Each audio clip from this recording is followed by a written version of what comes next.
राधे राधे बच्चों, carbonated compound chapter के अंदर से बहुत इंपॉर्टेंट क्वेश्चन मैंने आज लिया हुआ है और ऐसा ही क्वेश्चन बोर्ड के पेपर में आपका आने वाला है। देखते हैं क्वेश्चन क्या है। A compound X undergoes addition reaction with hydrogen to form a compound Y. यानी एक्स कोई कंपाउंड है और उसका जब एडिशन रिएक्शन आप करते हो किसके साथ, हाइड्रोजन के साथ, तो ये कंपाउंड फॉर्म हो रहा है जिसको इन्होंने किससे रिप्रेजेंट करा है, वाई से। हैविंग मॉलिक्यूलर मास 30 ग्राम पर मोल, और जो Y है उसका मॉलिक्यूलर मास कितना है, तो 30 ग्राम पर मोल।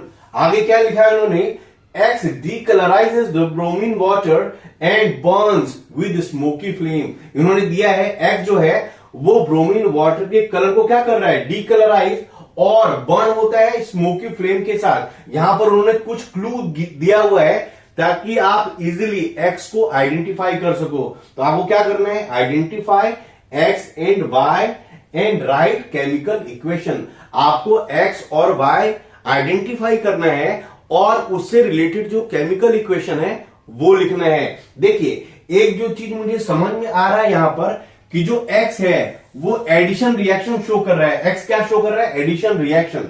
तो आपको ये पता होना चाहिए कि जो एडिशन रिएक्शन है वो कौन शो करता है, तो अनसैचुरेटेड हाइड्रोकार्बन। इसका क्लियर मतलब क्या है कि जो एक्स है वो क्या है, अनसैचुरेटेड हाइड्रोकार्बन। और अनसैचुरेटेड हाइड्रोकार्बन जब हाइड्रोजन के साथ कंबाइन हो जाएगा तो क्या फॉर्म करेगा, वाई।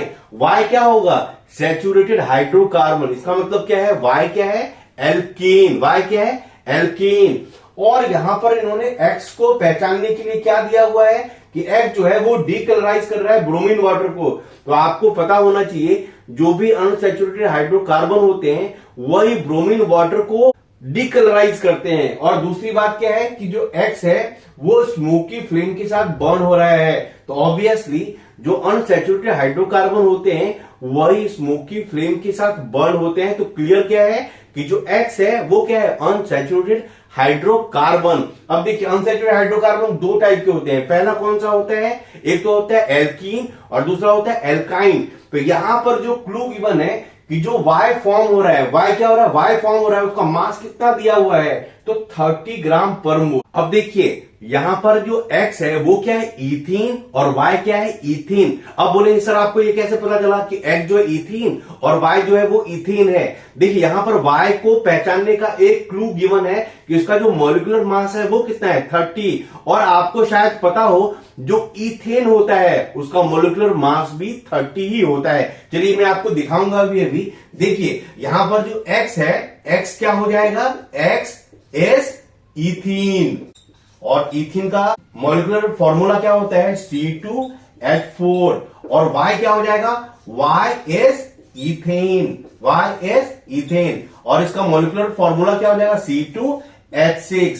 तो इसका जो केमिकल इक्वेशन है वो क्या हो जाएगा, तो C2H4 प्लस हाइड्रोजन क्या बन जाएगा, C2H6। अब क्रॉस चेक करने के लिए मैं इसको ऐड कर रहा हूं, इसकी जो मास है यानी C2H6 का जो मास है उसको मैं ऐड कर रहा हूं।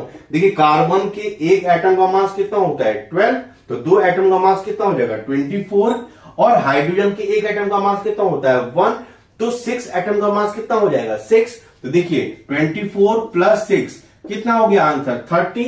इसका मतलब कंफर्म है कि जो Y है वो क्या हो जाएगा, इथेन, और X क्या हो जाएगा, इथीन।